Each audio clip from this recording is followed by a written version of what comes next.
truly Joyce Poppin. Welcome back to my channel. So in today's video, as you can see by the title, is things that I learned in high school. As you know, I graduated from high school. Oh yeah, by the way, I'm giving y'all angles. I'm giving y'all different angles. Usually I film on my tapestry right there, but I just chose to film like the back of my bed or whatever.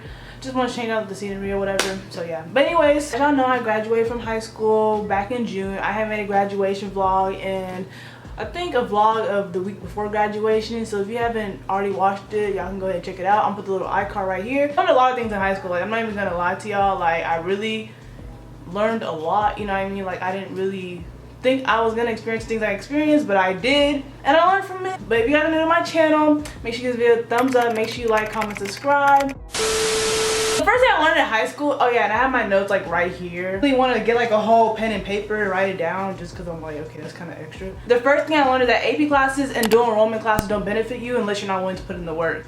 Like, when I say this, I really do mean this, because it's like a lot of the teachers that sign you up for those classes, they don't tell you like, oh, like, you know, it requires this much work. They just say it's a college class and that, you know, you might want to make good grades and that's it. Once you take that AP exam for that exact class, and if you make like a certain score, if you make like a 3 or above, that means like you passed or whatever. So if you make a 3 and below, that means you failed, and a 3 and above, that means you passed. If you don't pass the AP exam for that exact AP class you're taking, then it's like you automatically don't get credit for the class.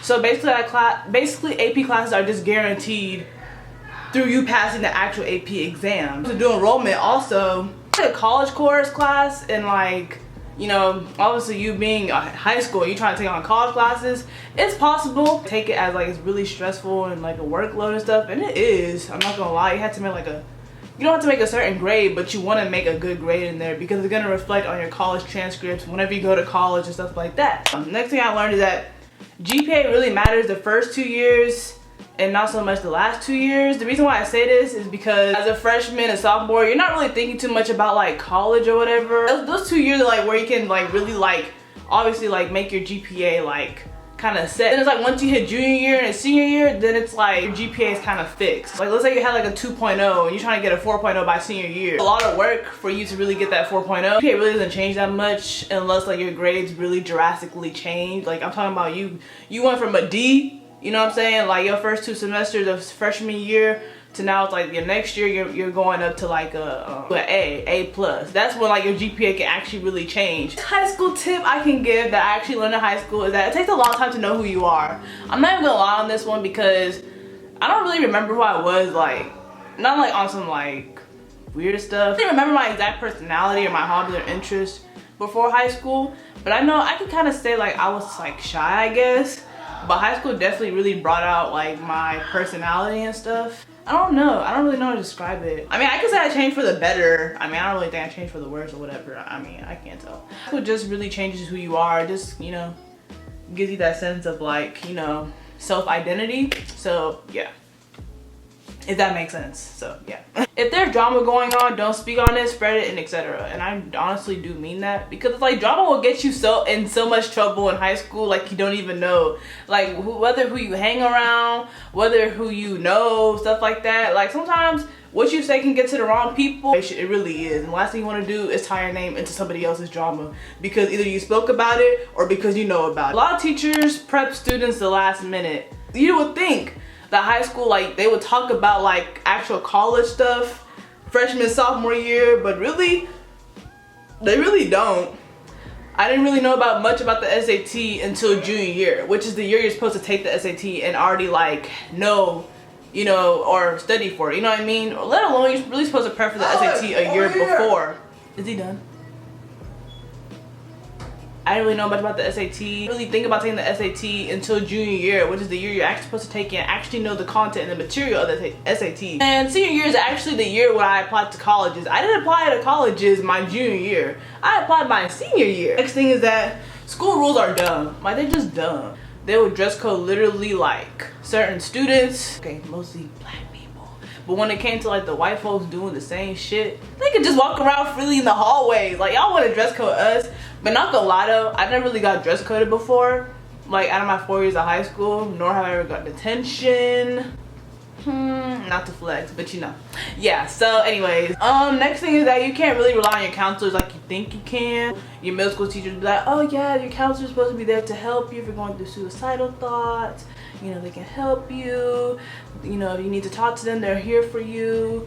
Wrong, wrong, and wrong, okay? Literally, you're your own counselor. Your friends are your counselors. If you have a close teacher, if you're a teacher's pet, that's your counselor, okay? So yes, counselors really just don't help with nothing. They're really just useless people, like, in my opinion. Like, teachers, if anything, teachers really help more than the counselors. They just sit on their ass and just look to tell students how things should be ran or tell them what to do with their 4 years of high school. Okay, so before I say this, I just really hope that some of y'all have taken pride into doing this. Take the SAT and ACT and any other standardized test seriously, okay? You see this bad boy right here? You see this SAT manual? You see this right here? SAT subject test? Yes, please, guys.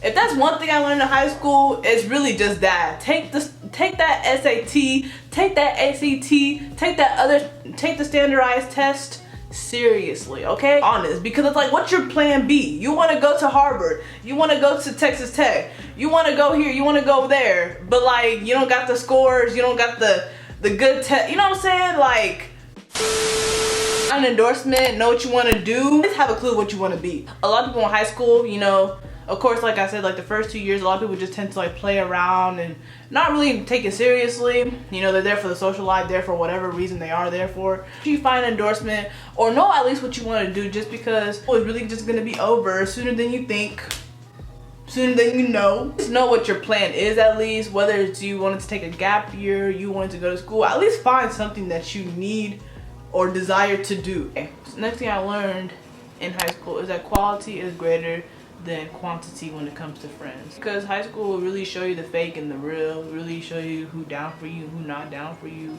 you know, and stuff like that. And it's like, I'd rather have that one good friend than just have all these friends that ain't shit and drama, doing peer pressure, you know, doing stuff that just really isn't really my speed. If you value yourself, then you'll value your friends as well. You know what I mean? You'll value your friendships with people, you'll cherish them. You know, you'll tend to like really like fall into play with your friendships or with your, you know, your desired friendships versus, you know, falling into the wrong crowd and you start doing wrong things and having wrong intentions and stuff. It's forever going to be quality over quantity, you know what I'm saying? Another thing I'm going to say to wrap up this video is that when the bell rings, people just never have the tendency to go home. I wonder why. Like, I personally would love to go home. Like, I would love to go home after a long school day of nonsense. It's beyond me. But anyways, so I think that's the end of this video.